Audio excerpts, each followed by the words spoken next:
What's up, everybody? Welcome back to another edition of Go Talk with Marcus, powered by Poddex, fueled by Goat Fuel, episode 80 of season 2. Once again, joining the show is my man, Sal Vasala with Sports in the Big Apple. It is premium live event Saturday. I got to tell you, Saturday pay-per-views are just, they're right up my alley, man. I love it. I love Saturday pay-per-views. How's it going, man? Good. This is definitely going to be a different feel of a Survivor Series than we've had in years. I mean, we were talking about it before the show. I didn't want to see a SmackDown versus Raw thing again with everything Triple H has kind of gotten going. And this is definitely something different. And Triple H has been great so far since he took over. This is going to be great tonight. 2 WarGames matches.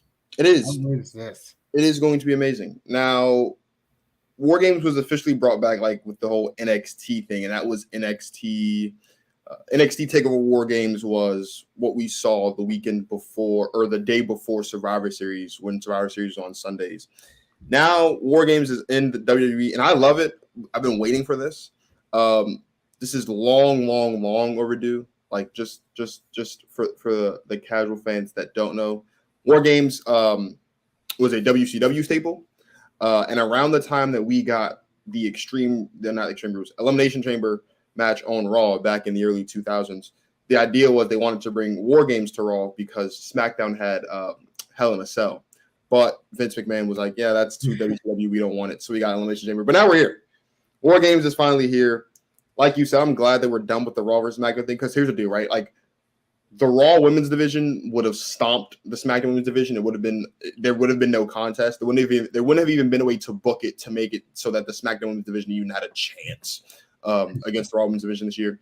And honestly, the same can be said for the men's division. It would have been a little bit more competitive, of course, but I mean, because you've got Drew and you have, Braun Strowman and Sheamus on SmackDown, but for the most part, the Raw women's division is superior to the SmackDown men's division. I think I will say this: Rollins versus Gunther, that IC versus US champion match would have been cool, but then Roman wouldn't have had an opponent because he holds both championships, unless he would have been defending the championship on the card. And Bianca Belair versus Ronda Rousey, I guess that's cool, but no one really wants to see that. So I'm glad we got WarGames. It's going to be a great. Let's start with the triple threat match for the U.S. Championship, because I think there's a lot of moving parts going on here. We got Seth Rollins, who is the champion, going up against Bobby Lashley, the former champion, and Austin Theory, another former U.S. champion in his own right. What happens in this match? Who walks out of Boston as the U.S. champion at the end of the night? I think it's still going to be Rollins. And, I think it's just you're creating this whole new character for Theory. Clearly, it's something it's a different direction that Triple H has kind of come up with. Yeah. That Theory kind of has to earn his way to the top, rather than he was kind of handed the Money in the Bank briefcase. So yeah, I kind of expect it to be it's gonna end up being Bobby, it could be Austin Theory's about to win. Bobby Lashley cost him that moment, because I think part of earning it is Theory has to go through Lashley. Theory's going to end up having to go through Lashley in a singles competition before he goes back after Rollins. Yeah. So it's going to be a great match. I like all 3 guys, and yeah, that's what I kind of expect to happen. It's kind of just going to be Theory is close. I really expect him to harp on that Theory comes really close to winning. Yeah. But for whatever reason, whether, it's just somebody kicks out, or what I think is going to happen, Lashley's kind of going to cost Austin Theory the match. And I think Rollins will take advantage, being an opportunist that he is, and will walk out with the title. I mean, what are the odds we see Brock Lesnar show up tonight, right? I mean, and we missed Crown Jewel last month because of scheduling issues, but we saw Bobby Lashley just a few weeks before Crown Jewel. Brock Lesnar comes out, beats him to a pulp. Out comes Seth Rollins. That's obviously how Seth Rollins becomes the new U.S. champion. So Bobby Lashley and Brock Lesnar have a match for Crown Jewel. Brock wins the match, but Bobby beats the living hell out of him after the match. We know that, as Paul Heyman has told us several times over the years, that Brock Lesnar is very unforgiving and very unrepentant. Like it's a long shot to see Brock Lesnar in this capacity at all. But we know we're going to get Brock versus Bobby again down the line, whether it's at the Royal Rumble or whether it's at some point at WrestleMania again, or maybe we get it both times, maybe for a trilogy. But like, what are the odds that we see Brock Lesnar tonight costing Bobby Lashley the championship in some capacity? Because I think that would be a very interesting thing to do, because Bobby Lashley can't take the pin in this scenario, because I think he has to kind of still remain strong and dominant and look like this because the heel turn is still fresh. Theory can afford to take the pin in this case because he's still on a downward spiral, but he's also not. You know what I mean? Like, it's a very weird area for Theory. Obviously, I agree with you. Seth's going to win, but I feel like having Brock come back and beat down on Bobby and cost him the match, and then kind of in a way turn this into a singles match, still gives Bobby his right to go up on Monday Night Raw and smack around and wants to smack around until he gets his championship back. But it also gives Theory and Rollins the chance to go out there and put on what I think would be an incredible one-on-one match in the middle of a triple threat match, which is we've seen that scenario kind of happen in the years past in triple threat matches. I'd be interested to see if maybe we get Brock Lesnar tonight. Yeah, I definitely think it's a possibility. I like the idea of a post-match assault for Brock Lesnar. I think he comes out after the match, after Rollins is done celebrating. You're going to see Bobby Lashley in the middle of the ring, and after, I think it's going to end up that Theory goes to pin Rollins, Lashley breaks it up, Theory gets rid of Lashley, but then Rollins comes back and attacks Theory and obviously pins him. So yeah, you're right. I don't think Lashley should take the pin. Yeah. I don't think you see Brock until after the match, if you do see him at all, which I think is a very, very big possibility. And if there is a moment where we could see Brock again, I think this would be the perfect moment, because I mean, look at the rest of the calendar. We don't have a pay-per-view next month. The next pay-per-view isn't until the end of January for the Royal Rumble, and so this is the beautiful thing about the Triple H era, is that now we have scenarios where like nothing's rushed. You know what I mean? Like no storyline is being rushed. And Survivor Series tonight is going to give us a lot of answers to a lot of different things. Like, as you talked about before the show, the beginning of the end of Sami Zayn and the Bloodline, right? The beginning of Sami Zayn and Kevin Owens kind of getting to their path of winning the Undisputed Tag titles, whatever that looks like for them, right? We're going to find out who's going to be the next challenger to Roman Reigns for we're going to get a lot of answers tonight. And this is the beginning of, I think, what's going to be a very slow build to the beginning of the road to WrestleMania, which, as we know, kicks off at the Royal Rumble. The only other championship being defended on this card tonight, I would say, has to be the most useless, the most meaningless championship in WWE at this point, and that would be the SmackDown Women's Championship. The SmackDown Women's Championship hasn't meant anything, really hasn't meant anything since it's been a while since the SmackDown Women's Championship has meant something, I would say, in my personal opinion. It's been a while, and that's not good. Ronda Rousey defending against Shotzi. We all know Ronda Rousey is going to win this match. This is a good opportunity, though, for Shotzi to kind of get some spotlight and get in a world title match. But what I'm more interested in seeing is when the wheels are going to fall off of the Ronda Shayna Baszler alliance. I feel like the long-term goal is for us to get Ronda versus Shayna at some point for the championship. I'm wondering if this is going to be just another step until we get to that point. But this championship means nothing right now. Absolutely nothing. Yeah, I mean, it's weird because you have Belair with the Raw Women's Championship. Obviously, it means something. They built Belair up as this big star, obviously feuding with Damage Control. So they've done a nice job on Raw. Mm-hmm. SmackDown, it's like this is clearly just, like you said, it's a bridge match. Shotzi's got no chance.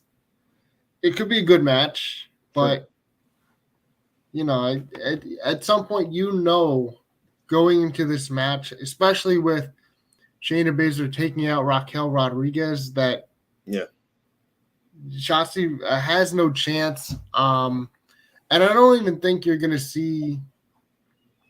I don't know how much you'll actually see Shayna get involved in this match, because I really don't think she has to. No, she I doesn't. can't really. I really can't see a scenario in which. So the long-term goal is Shayna versus Ronda. That's why like this match is like it might be good, but you kind of know like it's predictable and it's like you know what the next step for the SmackDown Women's title is. So it's like we do. Yeah, it's almost like why would I need to watch this one? Only to see how much spotlight they give Shotzi. Yeah, I mean, because here's the thing, right?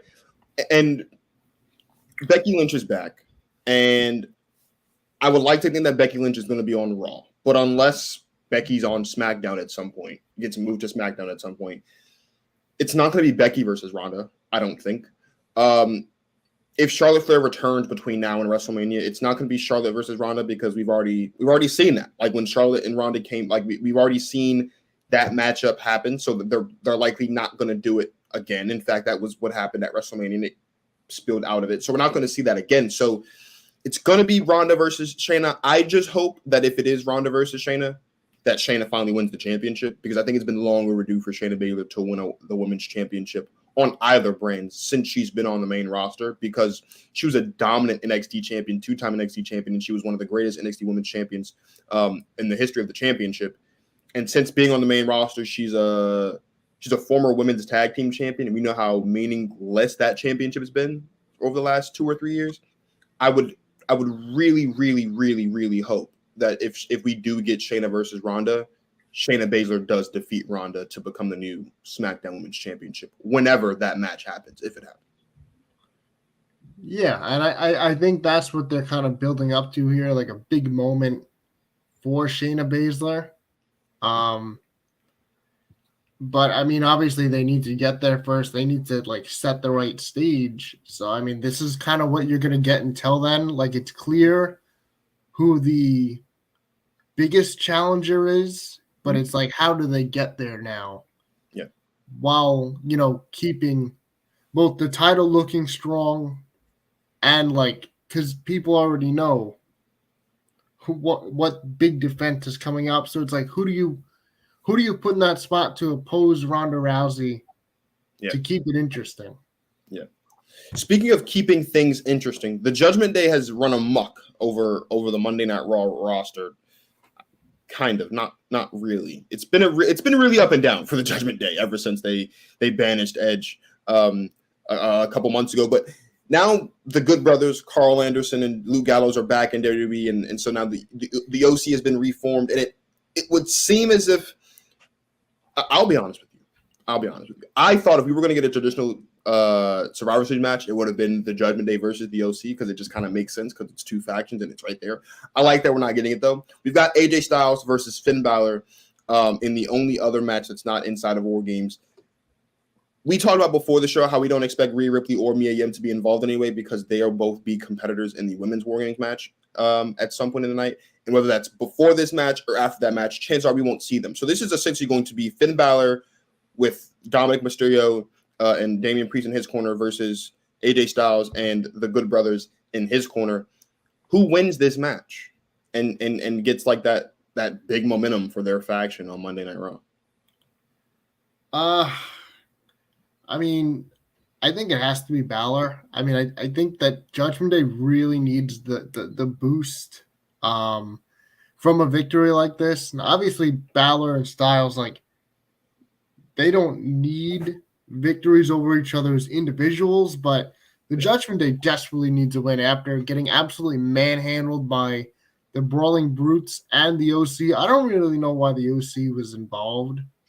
Like, I get it. Like, I know why, but it's like you cannot have a heel faction that you're trying to build up get jumped. Like, they're supposed to be the ones jumping other guys. And when you look at it as like a whole, like if I look at it, Finn Balor, Damian Priest, and Dominic Mysterio versus AJ Styles, Luke Gallows, and Carl Anderson, it's a total mismatch. And so that's why, like you said, I'm glad we're not getting because the OC would stomp the Judgment Day, which is why I also said like Dominic is like he's okay, but like you need a more intimidating presence, I think. In Judgment Day. So I think they have to add another member at some point down the line.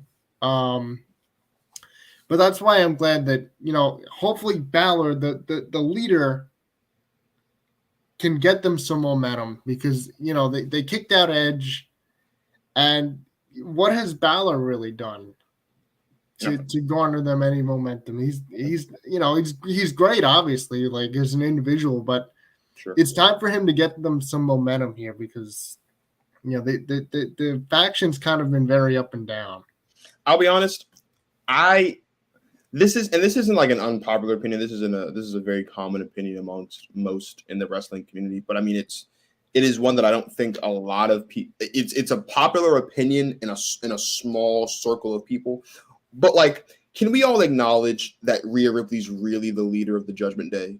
Like, I know like Finn Balor's kind of like the longest tenured member of the Judgment Day as far as WWE is concerned, and obviously it's not Dominic because he's the young buck and Damian Priest is like the muscle, but Finn Balor is more so the mouthpiece of the Judgment Day. Like, this is truly a Rhea Ripley led faction, and I think what happened was Rhea Ripley was going to beat Bianca Belair at SummerSlam for the Raw Women's Championship. I think that was gonna happen, and I think that was going to be the beginning of the Judgment Day.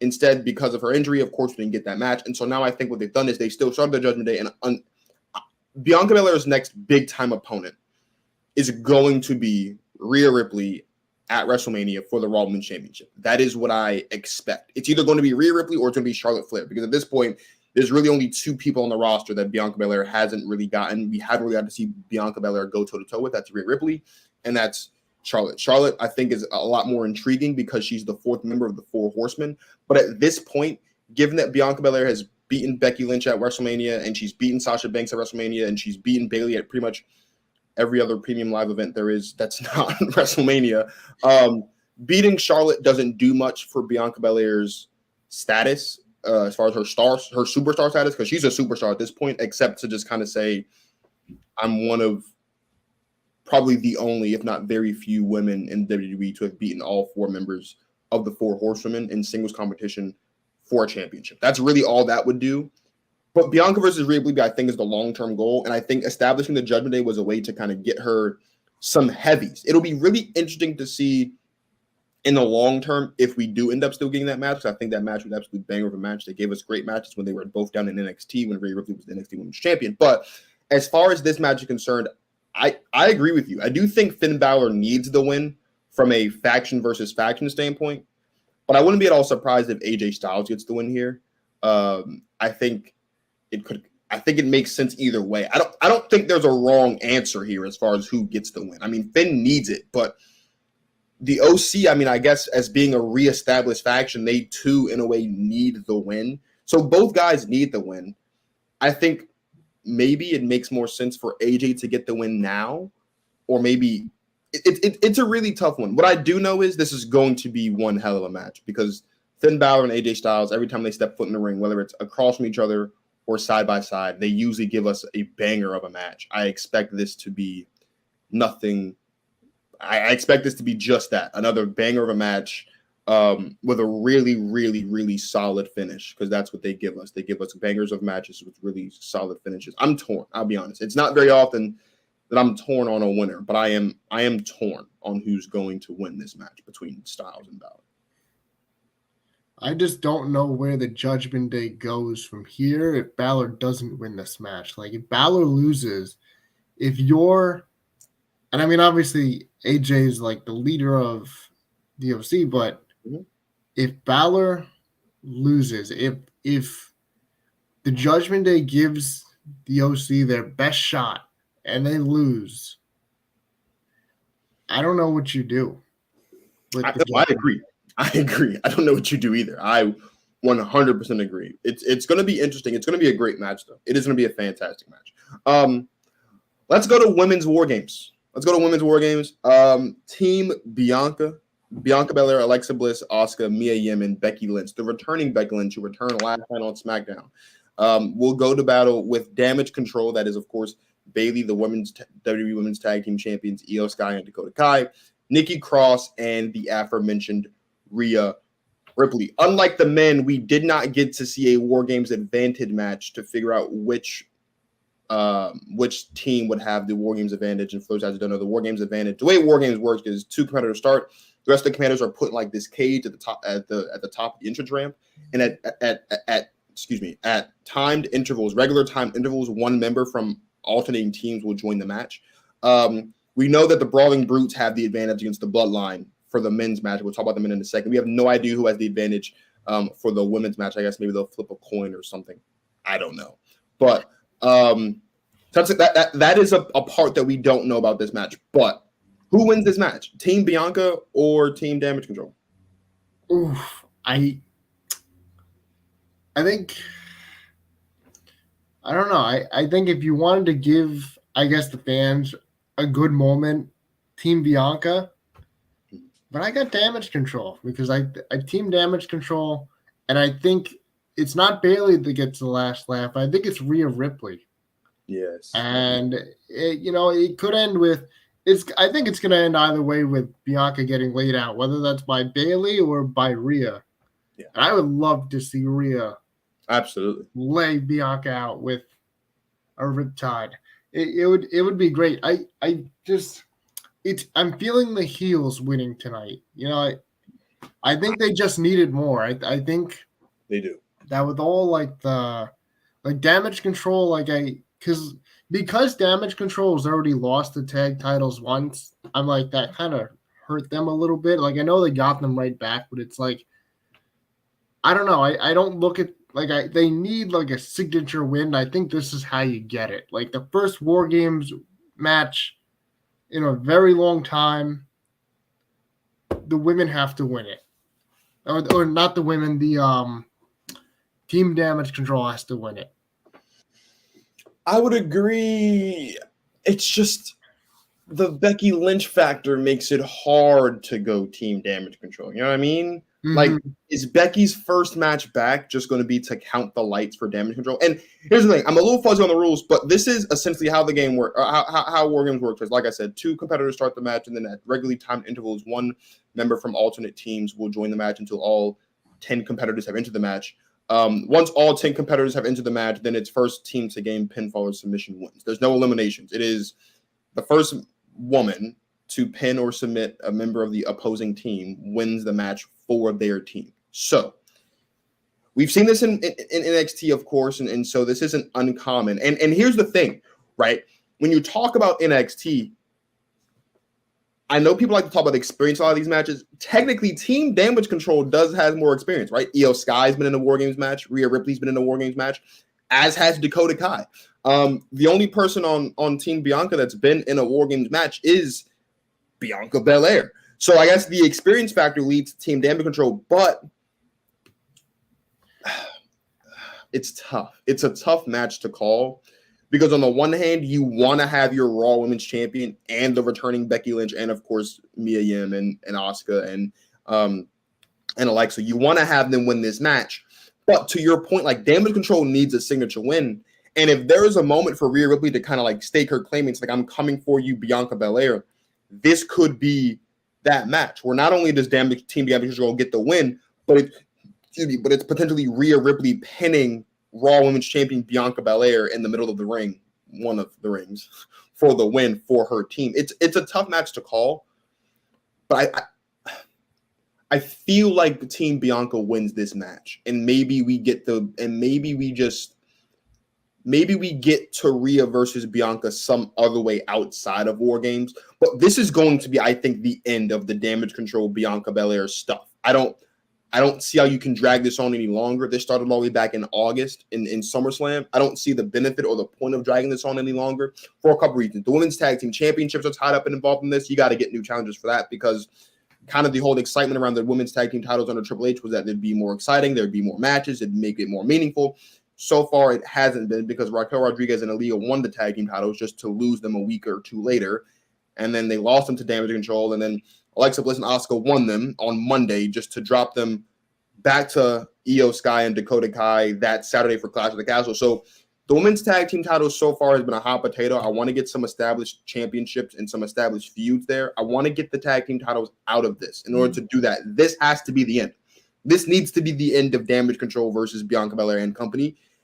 And so for that reason, I'm inclined to think that Team Bianca is going to win. But you're 100% right. Like, Damage Control does need a signature win. And while you could say that maybe their signature win was against Bianca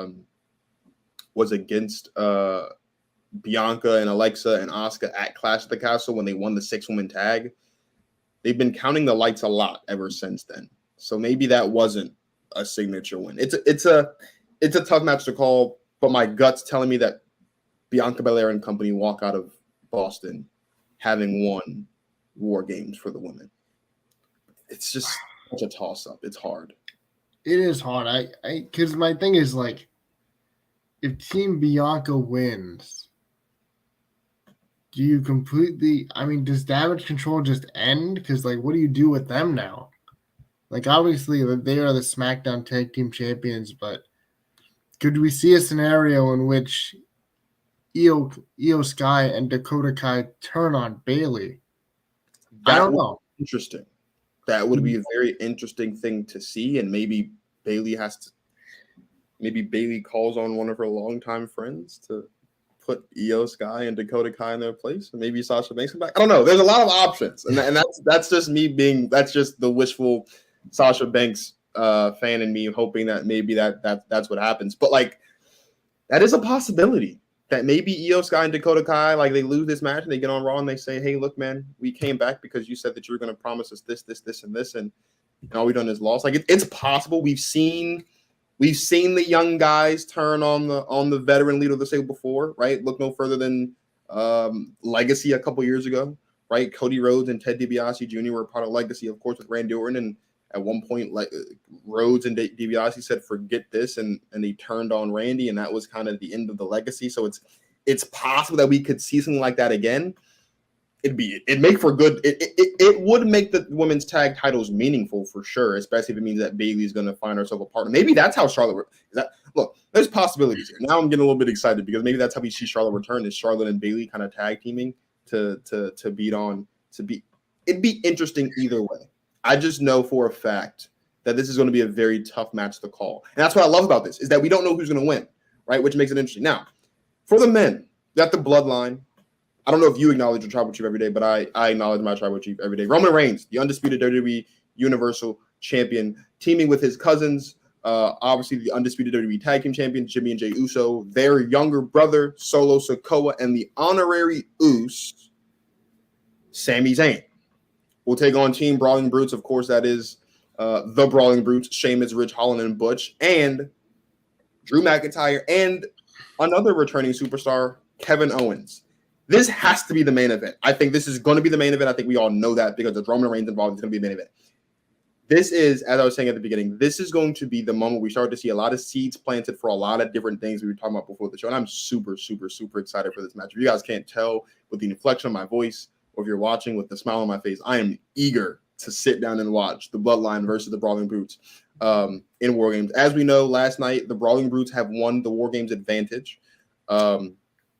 So until the fifth member of the Bloodline is released, they'll always have the one-man advantage over the Bloodline, which could be interesting. There's a lot of different things that we can talk about. I'm going to start with this one right now, because we know it's coming. We just don't know when.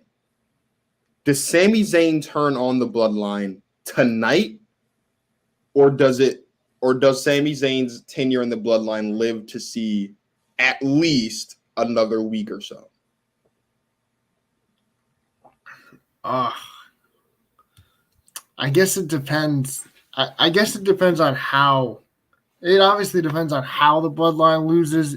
Is it that Jey Uso is beating up on Kevin Owens and Sami turns on Jey? Because this is like because I think, I don't know who you have turn on who now because of everything that happened on SmackDown. I thought for sure it was going to be the Bloodline turning on Sami, but I think with everything, all the hard time that Sami's given Jey Uso, I think Sami is waiting for his chance here to attack Jey Uso. Like, I think he's trying to play it cool, but I think last night with Sami being conflicted, Because if Sami was like really trying to be part of the bloodline, he would have outright told KO like, no, like I can't turn on the bloodline. The fact that he had to think about it tells you he's waiting for a chance. I don't know if it's to go. It's not probably not to go at Roman, but it's to attack Jay. I think that's been long overdue. But I think it lives another week. I think Sami might do something to cost them the WarGames match. But then you get like a scenario where it's like the Usos maybe corner Sami, and you get Kevin Owens to the rescue because bailing Sami out once again.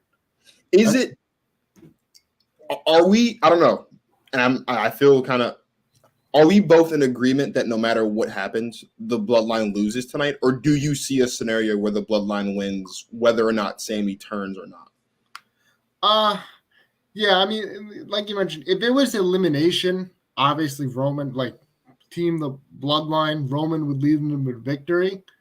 But you have now a scenario where Roman doesn't really have to be involved for them to lose. Yeah.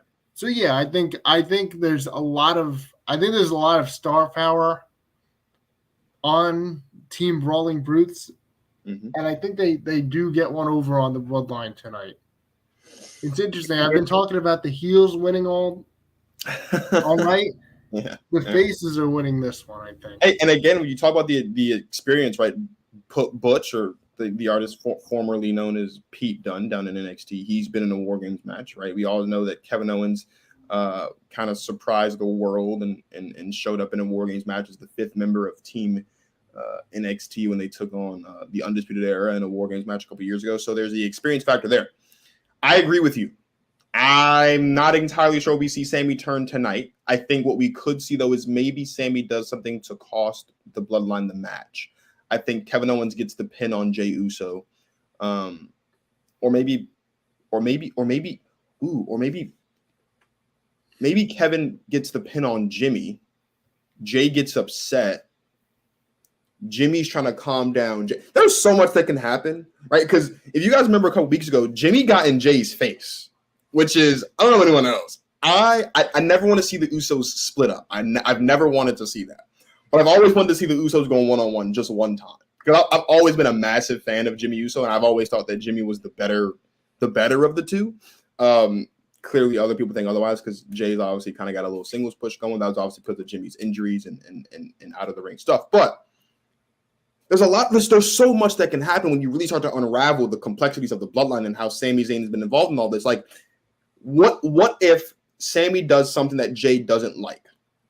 Jimmy gets distracted trying to calm Jay down. KO, super kick or stunner or whatever his finisher is, because he got like 30 of them, hits it on Jimmy. The Bloodline loses. Now Jay's all mad. Jay's all mad with Sami, and now Solo and Jimmy trying to calm him down, and then something just snaps and they start to beat down on Sami. Now here comes Kevin Owens to the rescue. Like, there's so many different things that can happen that I don't know if Sami and the Bloodline dissipate tonight. I think what we'll see is, do you remember back to when Roman was feuding with Brock and Paul Heyman did something that Roman didn't like, and he Superman punched Paul Heyman and like kicked him out of the Bloodline? I think we're gonna get something like that, where maybe Kevin or maybe Sami does something that they don't like. Because above all else, right? And we know that Roman loves Sami. Roman doesn't like to lose. Roman does not like to lose because he thinks it's disrespectful to the Bloodline. Maybe Sami costing them the match will awaken Roman's senses, and maybe that'll be what happens. And maybe Roman just kicks Sami out of the Bloodline that way. There's so many different possibilities, which is what's interesting. But let's put a pin in that, because we can talk about that for hours, and we don't have hours. So there are 3 men in this match that could potentially be the next challenger for Roman Reigns. 4 men, actually. 3 of them have already had a match with Roman Reigns. We've seen KO have a long rivalry with Roman Reigns in the Thunderdome era. Obviously, we just saw Drew McIntyre kind of have his little feud with Roman Reigns. Sami Zayn's had a match with Roman Reigns for the championship, but it was after Brock Lesnar had beat him down on an episode of SmackDown, so like it doesn't really count. And Sheamus could potentially be, and I think a lot of people think Sheamus is going to be the next challenger for Roman Reigns in the Undisputed Championship.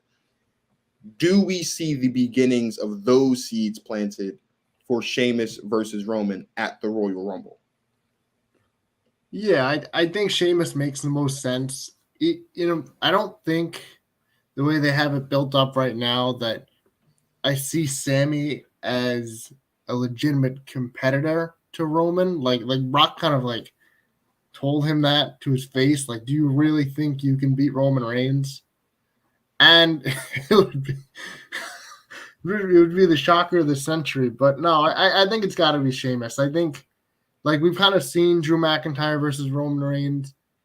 KO was like, I love KO continuously mentioning that he basically ended the Bloodline, the historic title reign before it started. But of course, he didn't because of the Bloodline. Yeah. And I think Sheamus is the most fresh, especially like Roman giving him a hard time when, Sheamus's mic goes out and Roman laughed at him. Yeah. I think that sticks in like probably not, but like in my mind, a competitor like Sheamus, that sticks in the back of his head. That Roman, I don't think sees Sheamus as legitimate competition, and I think that's what could really come into play here. And obviously, Sheamus and Roman would be a great match. But I think it's the fact that Roman may take Sheamus a little lightly.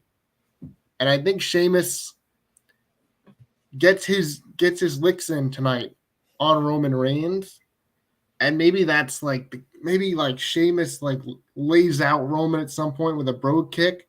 That obviously wouldn't end the match, but like I think you could see Sheamus lay out Roman Reigns and somebody has to come to his rescue. That would just be interesting. I think that Sheamus calls out Roman Reigns on SmackDown. Of course. We're in a scenario where, look, as we both agree, Roman's not taking this pin. The Bloodline, I think, are going to lose, but Roman's not going to take the pin. I don't even think Solo's going to take the pin because I think he's too he's still a little bit too green. And I think, if anything, we're going to see Solo be the difference for the Bloodline in some key scenarios, especially as it pertains to he's supposed to be the enforcer, right? So the Bloodline not having the advantage, I think we see Solo kind of come in and kind of make things a little even at least. I would expect Roman to be the last man in the match for the Bloodline, of course. I also don't think Jimmy's going to take the pin either. It's either going to be Sami or it's going to be Jay.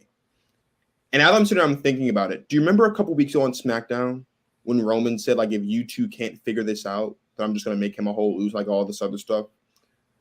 I feel like they've been kind of hinting at maybe Sami and Jay going one-on-one.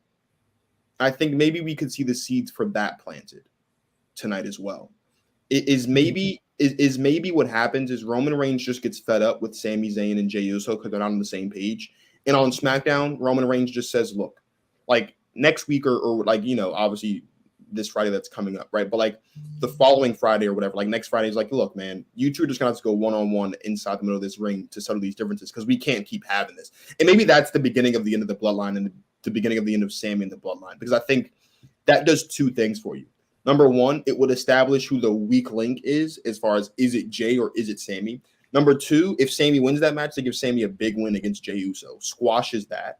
And now you have a scenario where maybe we start to see Sami get a little bit full of himself.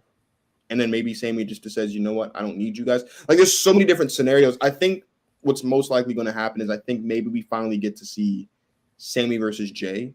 I know Jay wants to get his hands on Sami Zayn for sure. And I think all that he's really waiting on is for Roman's blessing. And maybe Roman's blessing comes after too much miscommunication between Sami and Jay tonight towards the end of the WarGames match. I agree with you. I do think Sheamus is going to be the next competitor or the next challenger for Roman Reigns in a futile effort. But like, can we also just take a second to applaud the organic face turn that's happened with Sheamus? Like, I love it when heels turn face or when face turns heel and it's organic. It's not forced. It's not like, okay, this is a turn. This is like the WWE universe is just really behind Sheamus and now he's a face and he's rode this wave of momentum and it's going to lead him into a world championship match.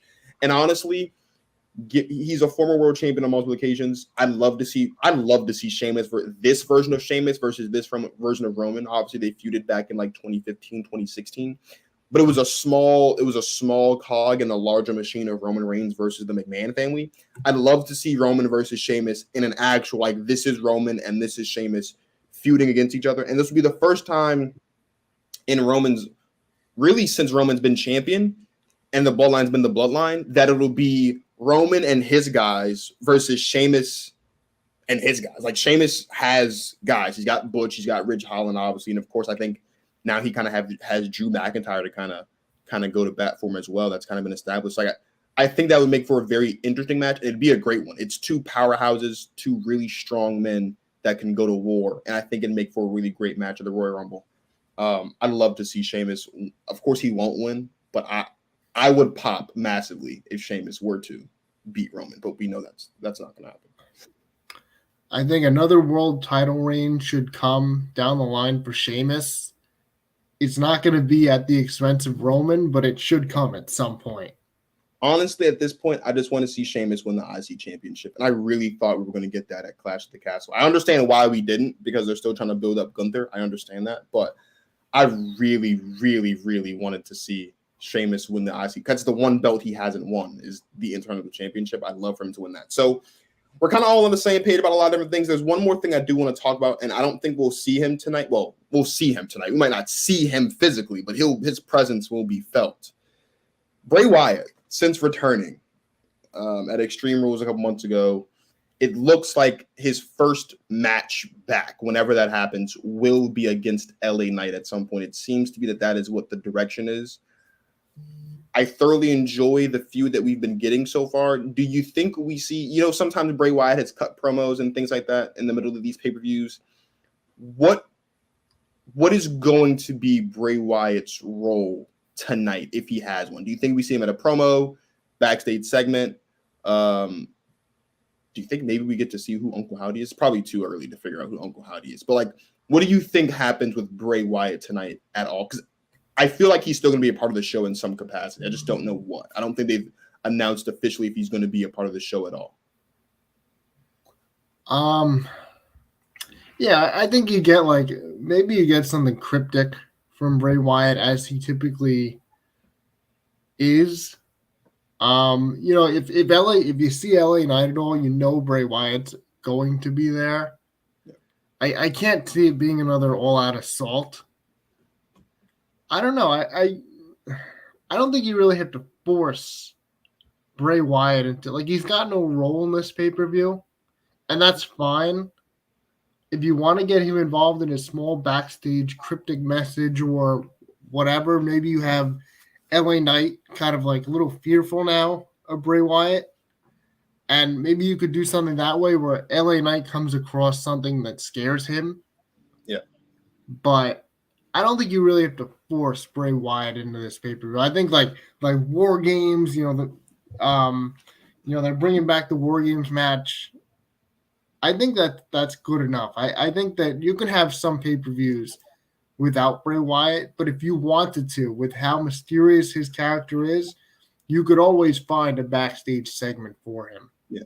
Did you call the number that appeared during the Uncle Howdy segment last night on SmackDown? Did you call that number?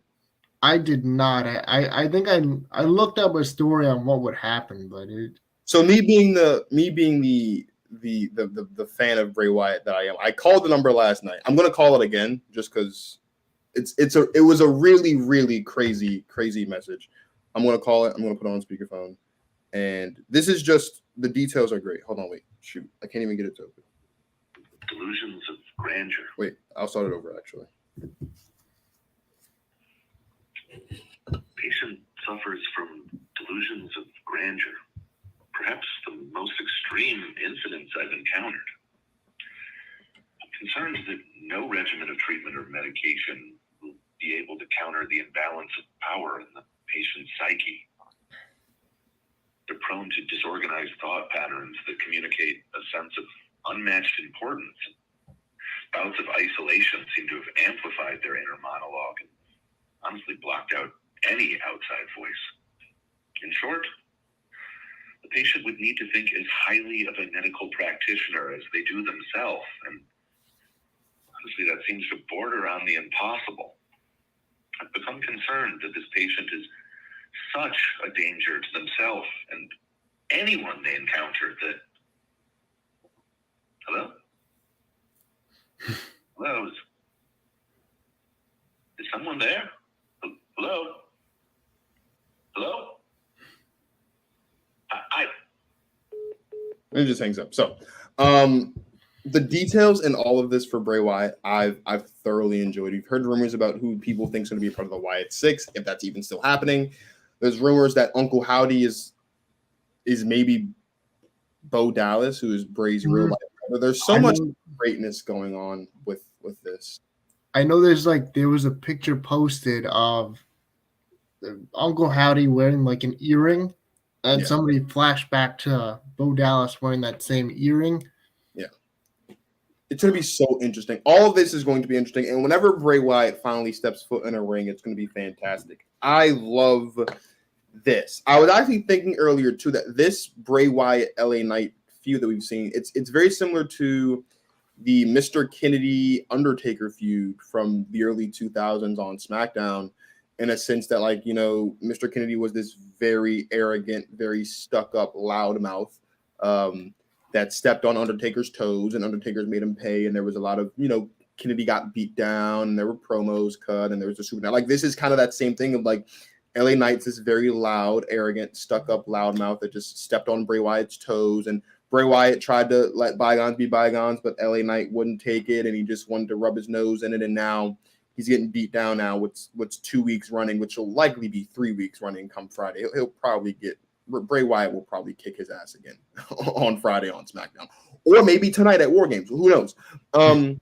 There's so much going on though. I'm really excited for this. Like I mentioned, there's no premium live event next month, so we really get to get a slow grind and a slow build to Royal Rumble and obviously to the beginning of the road to WrestleMania. The one last thing I do want to talk about, because the rumor mill has been circling. The Rock. We've been talking about this for the better part of 2 years now. As we all know, a lot of people expect Rock and Roman to fight at WrestleMania 39, the main event of night 2. It's being reported that The Rock is likely going to be, or rumored to be, at the Royal Rumble in January. And there's two possible schools of thought.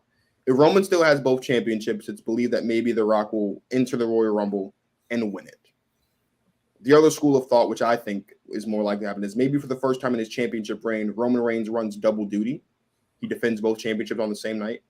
And at the end of one of those championship matches, out comes The Rock, the same way they've done with John Cena and Brock Lesnar in prior, where Roman Reigns wins a match and then out comes The Rock and they get this face-to-face. If The Rock comes back at the Royal Rumble in January, which would you prefer? Would you prefer to see The Rock win the Royal Rumble? Or would you prefer to see The Rock just go face-to-face with Roman at the end of a championship match, the way they did with Cena and the way they did with Brock Lesnar in months past?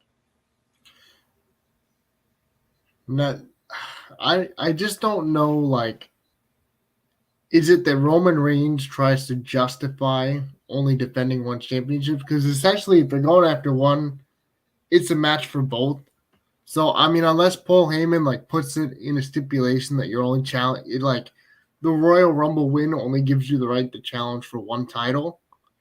Well, I think the idea, like the same way that we saw like Becky Lynch when she was Becky Two Belts defend the SmackDown and the Raw Women's Championship, I'm expecting that if they're going to take one of the belts off Roman, which that would be the line of thought.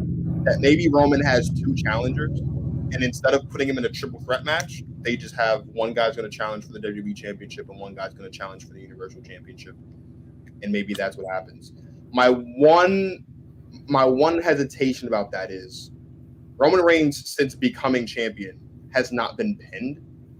So what this would mean is that Roman would get pinned twice. He'd get pinned once at the Royal Rumble to lose one of the championships, and then he'd get pinned down the line to lose the other one. I don't know if that's good for business. So maybe it is a thing where like Paul Heyman says, look, you're only going to challenge for one of the championships and not the second. I don't know. It's just an interesting school of thought to kind of figure out how Rock's going to return and what capacity his return will be. Yeah, I certainly don't. I don't think I want to see The Rock win the Royal Rumble. Yeah, I want Cody to win the Royal Rumble. Yeah, I just don't think he needs it. Can you imagine if we get Cody Rhodes and The Rock challenging Roman in the same night? I think that'd be great. That would be the ultimate fall of Roman Reigns.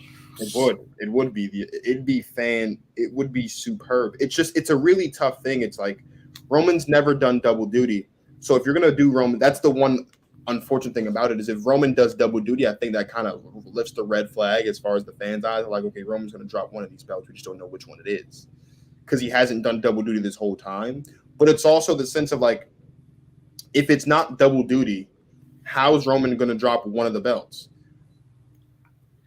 Becomes the question. Like that I think essentially becomes the issue.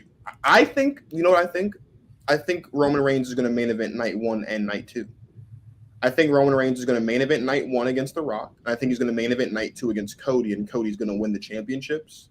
And then he'll just vacate one of them, and we'll get like a tournament to crown a new champion or something like that. Yeah, because I mean, I was going to say it has to be a scenario in which Roman beats The Rock. I don't think there's any point to The Rock winning. Like, I think it'd be cool. Like, but because you're not going to the match in general, I think would be cool. But I don't think The Rock. He's not going to be around, and you're not going to put the belts on him. So the only people that are going to be the only person that's going to beat Roman Reigns is they're going to beat Roman Reigns to win the championships if it's a singles match. You're not going to put the belts on The Rock. It's just not going to happen. So The Rock is coming back solely to count the lights for Roman and establish himself as the head of the table. That would be the only scenario I see is that Roman Reigns just main events both nights of WrestleMania. He main events night 1, beats The Rock, main events night 2 against Cody or whoever the Royal Rumble winner is, and loses the belts. And we don't see Roman Reigns until God knows when. Yeah, it'd be interesting because if he beats The Rock night 1, all that momentum, all that tribal chief mojo, and then he loses to Cody Rhodes. Yeah, I mean, it's what they wanted, but. Yeah, it'd be must-see TV as well. Like, and that would, I think, also be the ultimate win for Cody. It's not just winning in the main event of WrestleMania to win the championships, but it's also beating Roman Reigns when he's actually at the top of the top. Like he be coming off a win against Sheamus, and of course now the win against The Rock in the main event of night 1 of WrestleMania. He's solidified himself in everyone's eyes, not just in the world of WWE, but like in the world of pop culture, that he is truly the head of the table. And then here comes Cody Rhodes, good old Cody Rhodes, beating Roman Reigns to win the undisputed WWE World Universal Championship in main event of night 2. Now that I've said it 4 times on the show, I want that to happen. I want to see that. I want to see Cody win the Royal Rumble. I want to see The Rock come face to face with Roman. I want to see Cody versus Roman, and I want to see Rock versus Roman. Night 1, Rock Roman wins. Heading into night 2, Cody gets the win. Ultimate. I acknowledge my tribal chief as much as anyone else. But if there's any way to write the perfect like storybook ending to how it ends, that would be the way to end it. Is that? I'd love that. Perfect. The other thing is like I love Roman as world champion, but at some point the holding both titles thing has got to end. I think because you need a world title on both brands, and you know why right now that Roman has both. Obviously, he's supposed to be like the undisputed top guy, not Brock Lesnar, not Seth Rollins, Roman Reigns. But at some point, I'd like to see like 2 world champions. Yes, instead of 1. Like it's like not. We haven't had 2 world champions since Brock versus. Since Brock versus Roman. Or Roman versus Brock. Yeah. Well, like even then, it didn't even feel like there were 2 world champions because we all knew it was leading to Roman winning both. It's been too long, man. It's been too long without 2 world champions. I know officially it's only been less than a year because Roman unified the belts at WrestleMania. But when you really think about it, right, like the road to Roman versus Brock was always going to be for Roman to unify the championship. So much so that Brock winning the belts meant nothing, in my opinion. Brock winning the belt at day 1, losing it, and then winning it back, and then losing it and then winning it back. It just didn't mean anything. It was pointless. Like the last time we really had 2 world champions was when Big E was the WWE champion and Roman was Universal champion. And it feels like that's really the last time that having 2 world champions mattered. Because once Brock won the belts from Big E in that fatal 5-way at day 1, we all knew that it was going to be Brock versus Roman at Mania for both belts with Roman winning the belts. It's been too long.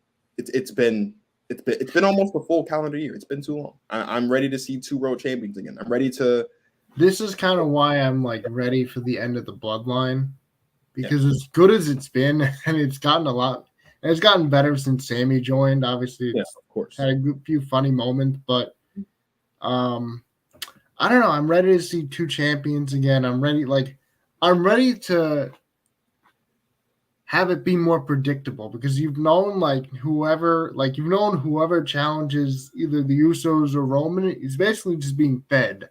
Yeah, just being I'm ready for a little bit of unpredictability in my life again when it comes to these tag team championships as well. And I'm also ready for Sami Zayn and Kevin Owens to hold some championships. I think I'm ready for that. It's long overdue. Kevin Owens should be a multi-time world champion by now. He really should. He hasn't held a championship since he lost Universal Championship to Goldberg at Fastlane in 2016. Which was just ridiculous. Yeah. It's been way too ridiculous way to end it. And even Kevin Owens needs that big championship win as well. He doesn't need it because of who he is, but it'd be nice for him to have one, because the one time he won the Universal title, Triple H handed him that match. But he was such a great Universal champion, though. He's amazing. He was amazing. He was an amazing IC champion before that. He was great.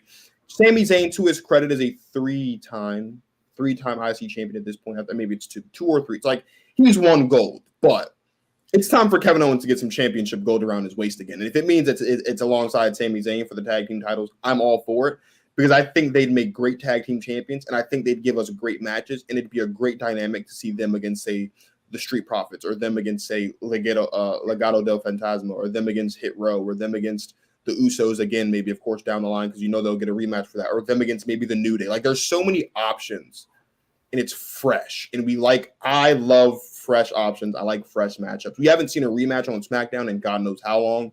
We've seen way too many on SmackDown. The other thing, too, about the end of the Bloodline is the end of the Bloodline means that we'll get to see new stuff on SmackDown. Because really, SmackDown has been carried by the Bloodline, of course, because it's Roman Reigns, but also, the matches have been cool, but by and large, even under Triple H now for the last 3 or 4 months or so, it's really been, we're just focusing on Roman, and we're just focusing on the Bloodline, and then we'll get them there. And I think what we'll see is the closer we get to the end of the Bloodline, that's when we'll start to see SmackDown get a little bit more creative as far as building up new, contenders for the championship and things like that. Raw's been bad for a while. It's going to take a while for Raw to get good again. It's been bad for a while, but as much as I love the Bloodline, as much as I love Roman Reigns, and as much as I love my tribal chief, I have to acknowledge that the end is nigh for the Bloodline, and it'll be a sad day to see that, but it'll also be it'll be a bittersweet moment for me, because it's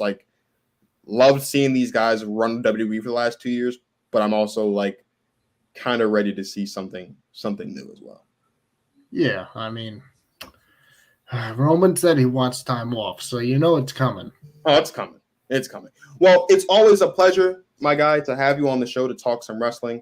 We are a little over 4 hours away, a little under 4 hours away from the kickoff show for Survivor Series, and of course, a little under 5 hours away from the actual first match of the night. No idea what that match is going to be. It's going to be a great night. But as always, bro, let everybody know where they can find you and all your content. Yeah, I have all my content on Spotify, iHeartRadio, Google Podcasts. I have my Instagram at Sports in the Big Apple. And the one thing I wanted to lead off, or just finish things off with, was the unfortunate thing that I read today, that we could be seeing, or we could have seen, the end of Randy Orton. Yeah. Who had a fusion in his back. I don't even if he were to make it back, the RKO is probably gone. Yeah. Or I think it's definitely gone. Return of the punt kick. I'm fine with that. Yeah. That would be the way to go. If they could somehow get Randy in for 1 or 2 more match, or maybe just 1 more match. Yeah. But if they can't, it's been a historic career. Oh, 100%. And yeah, it's been fun to watch, but I don't see any way Randy comes back. I mean, the guy pretty much he can't really take a bump, I would say. So it's just unfortunate because it is sad. It is. I loved Randy as a kid. I was a big fan of Randy. I was a big fan of Edge. I loved his run from like post Edge retirement when he was the world champion until he joined the Authority, and even a little bit after that was, I think, some of the most underrated stuff he's done in his career, because it was so unexpected. And I know that we were supposed to get Randy versus Edge feuding for the championship at that point. So for him to kind of be the champion and have that feud with Christian, while you've got Cena and Punk feuding with the whole best in the world and Punk leaving the company and all this, like, he did great work in that era on SmackDown as the face of SmackDown. Really, look, I know Cena's been the face of WWE for as long as he's been. Like, really, Randy Orton, I think, was the face of SmackDown for that time frame. And really like led the charge as being like, look, like we're going to do this how we're going to do it. But that's unfortunate. Yeah. I didn't want to, I forgot to mention that on the show because it just, Randy's so great, man. And there's so many cool things we still could have seen from Randy. But Randy said himself in a halfway joking manner, he's like, maybe I wouldn't have all these back and shoulder issues if I didn't have a finisher where I'm constantly jumping as high as I can and then landing on my back as hard as possible. But if this is the end of Randy Orton's career, it's been an incredible run. He's a 14-time world champion. He's a former Miss Money in the Bank. He's won the Royal Rumble twice in his career, I believe. He's a multi-time IC champion. He's a former U.S. champion. He's a multi-time tag champion. He's main evented WrestleMania. Yeah, he's main evented WrestleManias. The first ever WWE World Heavyweight Champion. He's done it all. Like, there's not much Randy hasn't done. In fact, the only thing Randy hasn't done is win the Universal Championship, and that's because the championship's only been around for 6 years. He's done everything there is to do. He's gone toe-to-toe with the best of the best. He's beaten the best of the best, Triple H, Ric Flair, Batista, Shawn Michaels, John Cena. Like, the list goes on and on and on. He's gone toe-to-toe with The Undertaker inside Hell in a Cell at WrestleMania. Like, it's just been – if this is really the end of Randy Orton, I'm okay with that. Because what more can you ask from the guy? Like, he was incredible. But it would really feel like the end of our childhood because it's like oh yeah. You think of like the John Cena, Triple H, Edge. I mean, I know Edge is still competing, but at this point, it's like he comes back every so often. There's a show next year that's in Toronto or in Montreal or something. Edge wants to retire in Toronto, so whenever the next Toronto show is, that's going to be Edge's last whatever. But you're right. Like, our childhood is, man, that's crazy. Triple H calling the shots. Shawn Michaels is calling the shots. Jeff and Matt aren't even wrestling right now. It's over, dude. It's crazy because Randy, like, it's unfortunate too that Randy just said, "I'll wrestle another 10 years if I." Yeah, he did just say that. Like, what's also crazy is I'm 19 years old.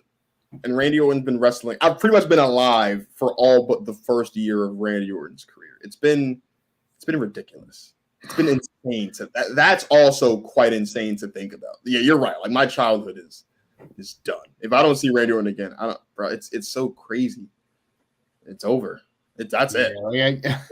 I mean, we know we'll see Cena at WrestleMania, but like, yikes, bro. I mean, it's not even like he's. Yeah, this must be how the Attitude Era babies felt like when Rock and Stone Cold and like Taker and all those guys finally hung it up. Like, man, childhood's over. Now it's our turn. Our good old Ruthless Aggression Era babies. Now it's our turn to kind of feel that, man, childhood's officially over. There's no one else. There's no one left. There's no one left. The one last gasp, I guess, will be whenever Edge comes back after what they did to Beth Phoenix. That's going to be. Yeah, that's it, though. That's hell to pay. Man, that's you saying that really just hit me in the feels because you're right. Our childhood's done, man. There's nothing left. There's nothing left. The good old Ruthless Aggression Era. That's crazy. Well, look. Hope you guys enjoy you guys' Saturday. I hope you guys enjoyed your Thanksgiving. Sal, I hope you enjoyed your Thanksgiving as well. Mm-hmm. I enjoyed my Thanksgiving. It was great. I've got a big pan of ribs I'm going to put in the oven. I'm going to eat ribs while I watch. So it's going to be great. But thank you guys for watching. Thank you guys for the love. Thank you guys for the support. This was episode 80 of season 2, which is kind of crazy to think about. Here's the thing. I have one request. If you guys remember way back, a couple months ago, I wanted us to hit 100 subscribers by my birthday, and we did that. Right now, we're at 137 subscribers. Today is Saturday, November 26th, which means there's like 35, 36 days left in the year, which is, again, really crazy to think about because I could have sworn it was just July.